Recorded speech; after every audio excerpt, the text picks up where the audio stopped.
Él no actuó según su voluntad, no actuó según sus deseos, no hizo las cosas a su antojo.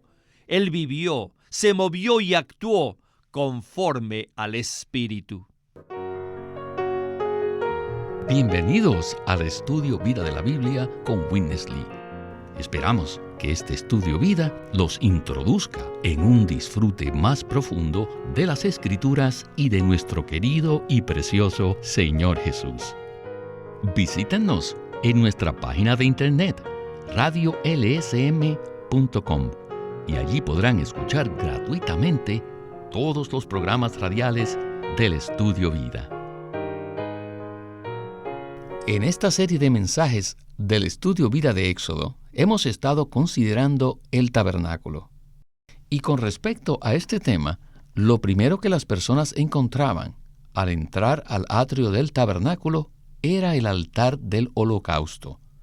Era allí donde las personas, por causa de sus pecados y transgresiones, llevaban sus ofrendas a Jehová. Los maestros de la Biblia coinciden en que el altar de bronce corresponde a la cruz de Cristo. Fue en la cruz donde Cristo, mediante el Espíritu Eterno, se ofreció a Dios por nuestros pecados.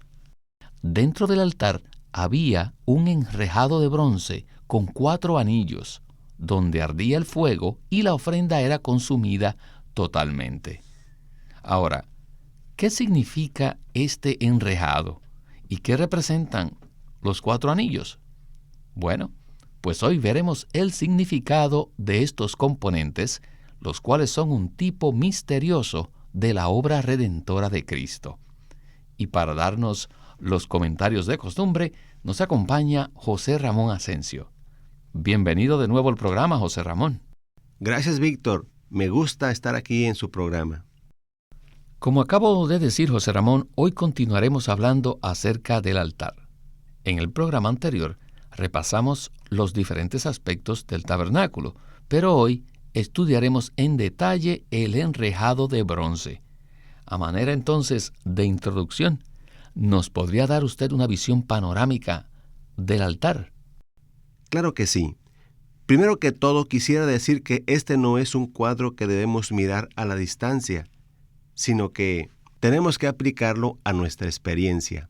Los materiales, las medidas y la ubicación de todo el mobiliario del tabernáculo conllevan un significado rico y profundo para nosotros en términos de nuestra experiencia.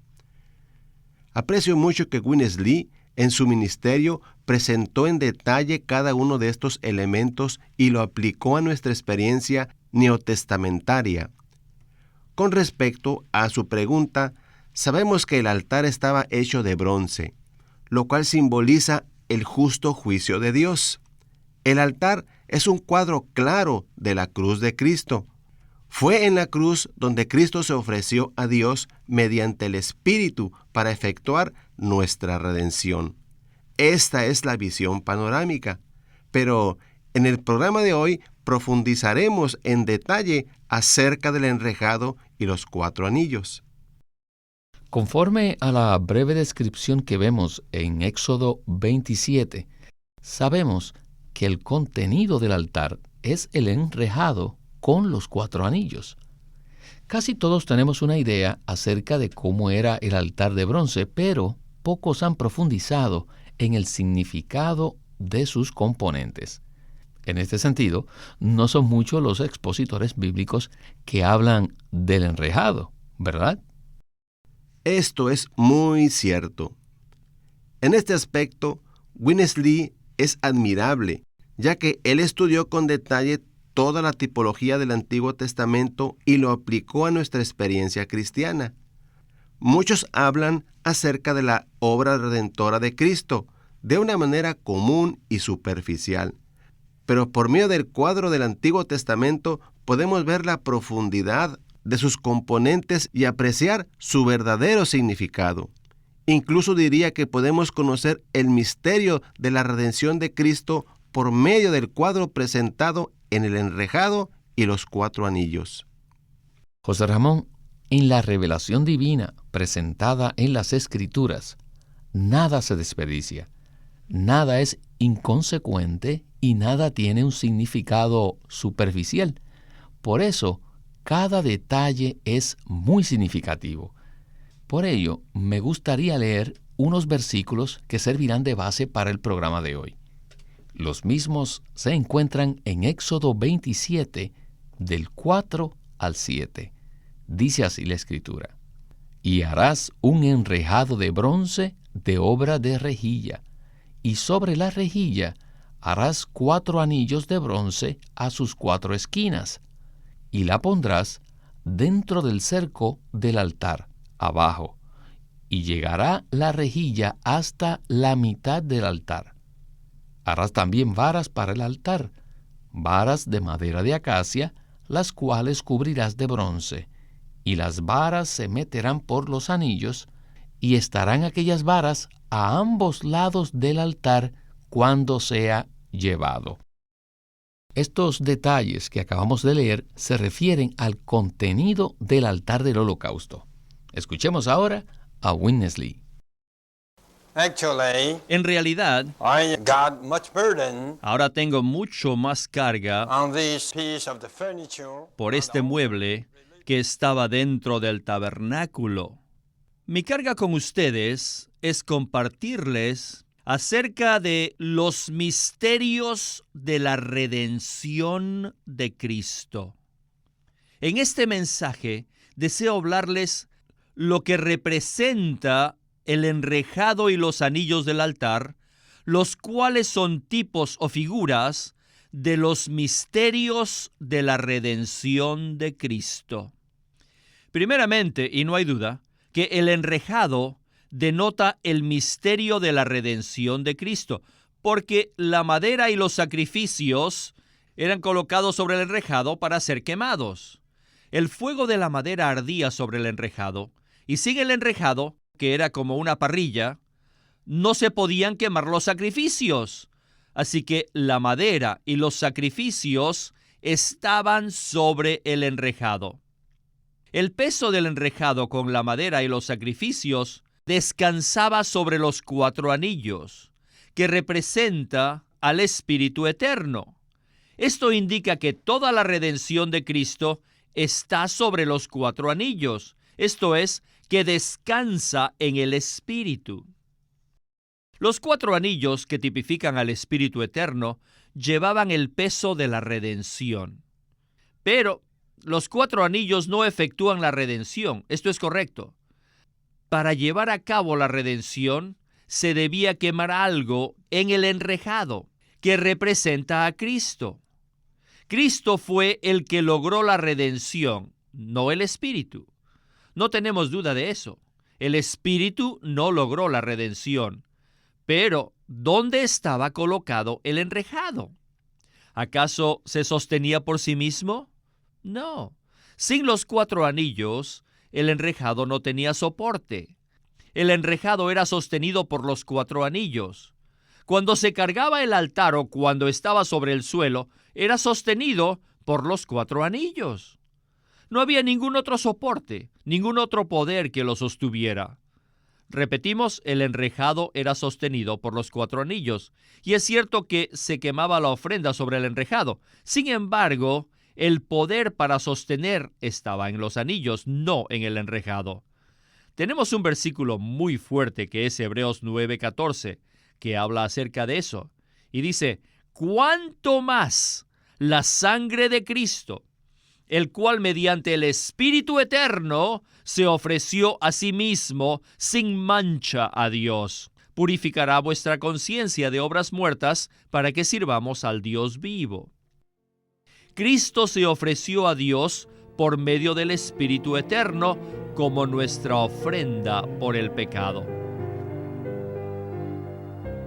José Ramón, el altar estaba construido con una rejilla de bronce en el medio, y es allí donde se quemaba la ofrenda. En otras palabras, esta rejilla representa el verdadero sitio donde se efectuaba la redención.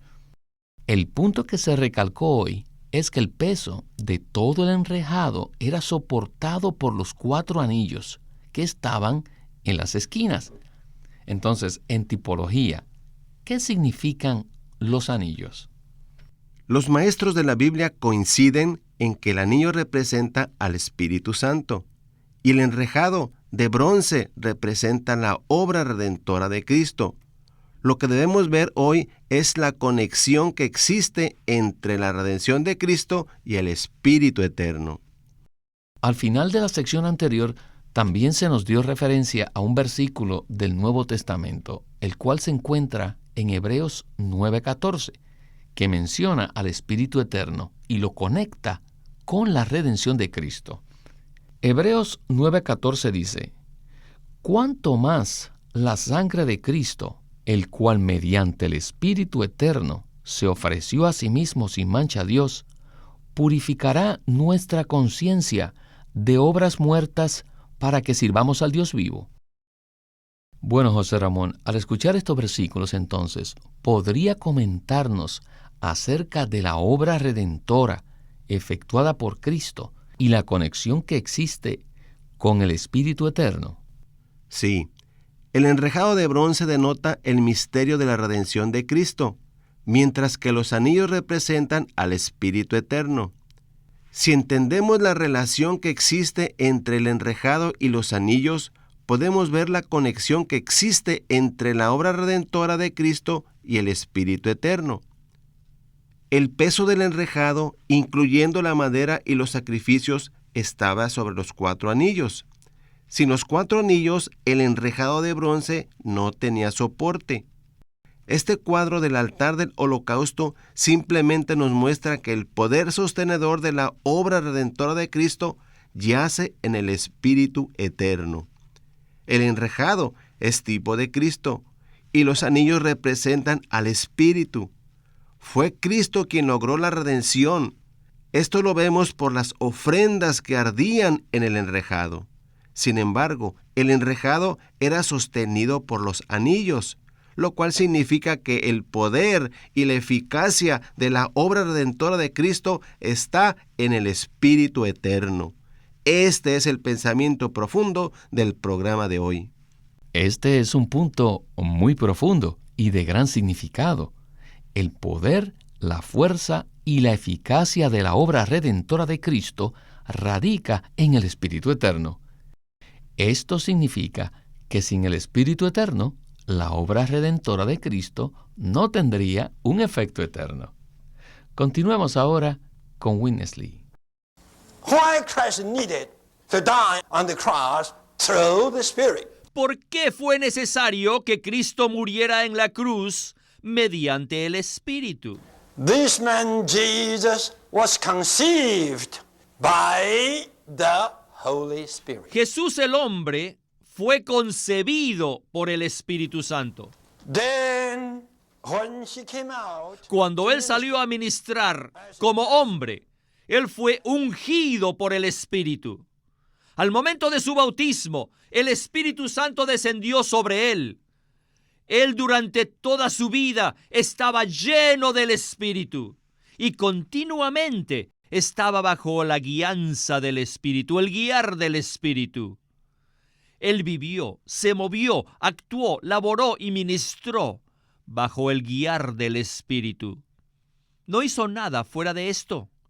Además, en Mateo 12, vemos que él echó fuera demonios por el poder del Espíritu. Por lo tanto, el Señor Jesús fue un hombre que lo hizo todo bajo el guiar del Espíritu y por medio del poder del Espíritu. Él no actuó según su voluntad, no actuó según sus deseos, no hizo las cosas a su antojo. Él vivió, se movió y actuó conforme al Espíritu. Cuando llegó el momento de morir en la cruz, él no fue a la cruz por su deseo, por su propia intención. Más bien, él fue a la cruz en conformidad con el guiar del Espíritu Santo. Toda su vida había vivido conforme al Espíritu. Por lo tanto, cuando fue a la cruz, también lo hizo conforme el guiar del Espíritu. ¿Por qué Cristo necesitaba el Espíritu eterno a fin de ofrecerse a sí mismo en la cruz a Dios? Miren, durante su vida en esta tierra, el Señor no hizo ni lo más mínimo sin contar con el Espíritu. Aun cuando fue al desierto a ser tentado, Él fue guiado por el Espíritu. Ciertamente, cuando sufrió esa muerte todo inclusiva en el Calvario, no lo pudo haber hecho aparte del Espíritu Santo. Por lo tanto, cuando Cristo murió en la cruz, Él murió mediante el Espíritu eterno, aquel que no tiene principio ni fin. Por lo tanto, lo que Cristo ofreció es poderoso y es eficaz. Esto significa que el poder, la fuerza y la eficacia de la redención lograda por el enrejado dependían de los 4 anillos. El poder de la obra redentora de Cristo depende del Espíritu eterno. José Ramón, el Señor Jesús, como hombre, hizo todo por medio del Espíritu Santo y bajo su dirección. Jesús no obró según su propia voluntad, sino que hizo todo conforme al Espíritu. Y creo que esto es obvio para cualquier lector serio de la Biblia. Es muy significativo que el peso de la rejilla, de la ofrenda y de la madera, todo estaba sostenido por los anillos, ¿verdad? Esto es correcto, Víctor. El hecho es que Cristo no llegó a ser un hombre súbitamente. Más bien, Él pasó por el proceso normal de concepción y nacimiento. Vivió en la tierra por 33 años y medio y murió en la cruz. Todo lo hizo como hombre, pero Él también era Dios. Así que debemos darnos cuenta de que Cristo es tanto Dios como hombre. Es decir, Cristo es un Dios hombre, el Dios completo y el hombre perfecto. Claro, Jesús no era un hombre común, ya que había sido concebido por obra del Espíritu Santo. Además, todo lo que Él hizo durante su vida humana lo hizo bajo la guía del Espíritu y conforme al Espíritu. Él no hizo nada que no estuviera bajo la dirección del Espíritu Santo. Aquí podemos ver claramente la relación entre la rejilla de bronce y los anillos, que no es otra cosa que la relación entre la obra redentora de Cristo y el Espíritu eterno. Cristo era un Dios hombre, pero siempre permaneció bajo la guía del Espíritu, incluso al sufrir la muerte en la cruz. Esto significa que el peso de la rejilla era soportado por los anillos. Por tanto, todo lo que Cristo logró por medio del Espíritu eterno es poderoso y eficaz eternamente. El poder y la eficacia de la obra redentora de Cristo depende del Espíritu eterno. No puedo más que decir, José Ramón, que esta es una conexión tremenda. Es muy posible que nunca hubiéramos visto este aspecto de la obra redentora de Cristo. Bien, vayamos a la conclusión del estudio vida. Christ accomplished redemption, Cristo cumplió la redención, not only through the Spirit, no solo mediante el Espíritu, sino también tuvo un resultado en el Espíritu. Esto quiere decir que la redención tiene un origen y tiene un resultado. El resultado de la redención no es simplemente el perdón de los pecados. Ni siquiera es la redención en sí misma o la salvación a través de la redención. El único resultado de la obra redentora de Cristo es el Espíritu. Después de los 4 evangelios, ¿qué viene? Es el Espíritu. Cristo habló de la venida del Espíritu en los evangelios. En el Evangelio de Juan, Cristo habló del otro consolador que habría de venir. Esta fue la razón por la cual cuando estaba a punto de morir, Él les predijo a sus discípulos que Él oraría al Padre para que enviara the Spirit of reality. el Espíritu de realidad. And then after his Y resurrection, después de su resurrección, esa misma noche, esto es, después de su glorificación, Él fue a los discípulos y sopló en ellos y les dijo que recibieran el Espíritu Santo. Juan 20:22. les dijo que recibieran al segundo Consolador, el Neuma Santo. Si nosotros predicamos solamente la obra redentora de Cristo sin el Espíritu, somos miserables, dignos de lástima, y predicamos una redención muerta. ¿Dónde radica el poder de la obra redentora de Cristo? El poder de la obra redentora de Cristo radica en el Espíritu. Ya mencionamos varias veces que el enrejado estaba unido a los 4 anillos, y estos a su vez también servían para mover el altar. El altar era muy pesado. Sin las varas que se metían por los anillos, habría sido muy difícil mover el altar. Esto indica que el mover del Señor depende del Espíritu. Por esta razón el Señor les dijo a los discípulos que esperasen en Jerusalén hasta que recibieran poder mediante la venida del Espíritu sobre ellos.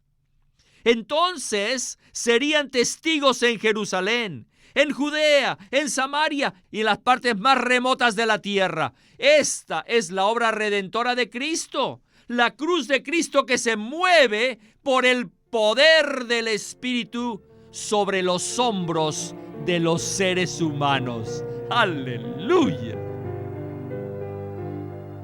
José Ramón, yo también tengo que decir aleluya. Creo que si le preguntáramos a alguien cuál es el resultado primordial de la obra redentora de Cristo, la mayoría diría el perdón de pecados. Por supuesto, esta no es una respuesta equivocada, pero conforme a lo que acabamos de escuchar, sí sería una respuesta incompleta. Entonces, ¿cuál sería la respuesta completa? Basado en estos pasajes de las Escrituras, podemos ver claramente que la meta principal de la redención de Cristo no es el perdón de nuestros pecados, sino que recibimos el Espíritu. Esto se ve claramente en el mensaje de Pedro en Hechos 2, en el día de Pentecostés, cuando él le dijo a las personas que se arrepintieran y fueran bautizadas en el nombre del Señor Jesús, a fin de recibir el Espíritu prometido. Luego, en Gálatas 3, Pablo dice lo mismo, que Cristo murió por nosotros en la cruz a fin de que por medio de él pudiéramos recibir la promesa del Espíritu. El poder sostenedor y la eficacia de la obra redentora de Cristo no solo yace en el Espíritu Santo, sino que el resultado de toda la obra redentora es que recibamos al Espíritu. El Espíritu es la bendición de la promesa recibida por la fe en Cristo. Amén. Alabamos al Señor por esta bendición. José Ramón, muchísimas gracias por habernos acompañado en este estudio vida tan maravilloso. Alabado sea el Señor por este programa.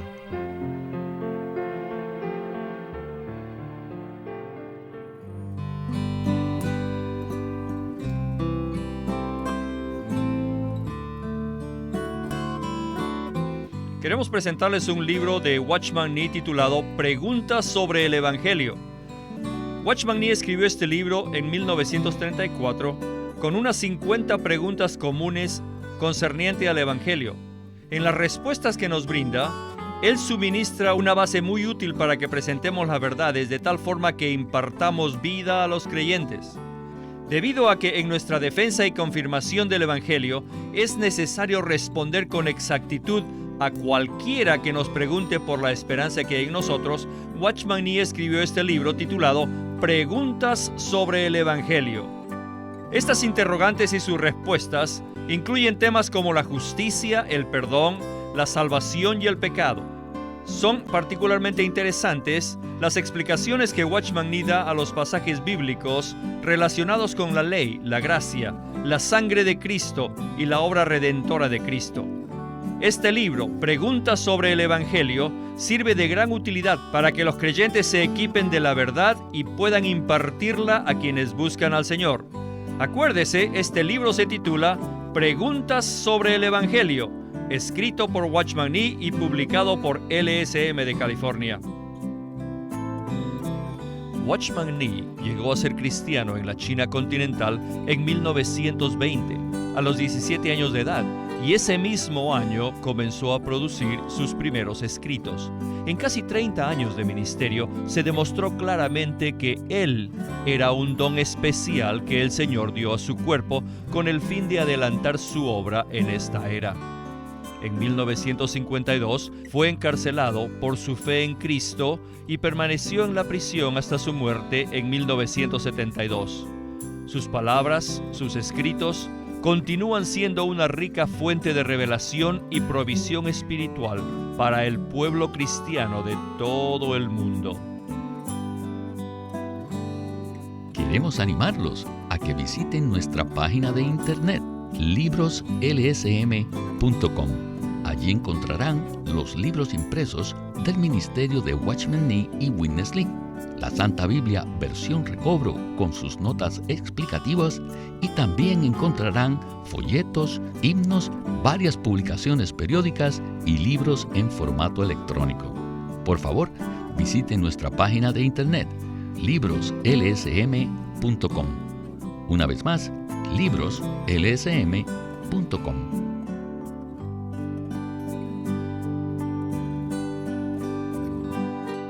Queremos presentarles la versión recobro del Nuevo Testamento. ¿Y por qué tenemos esta versión recobro?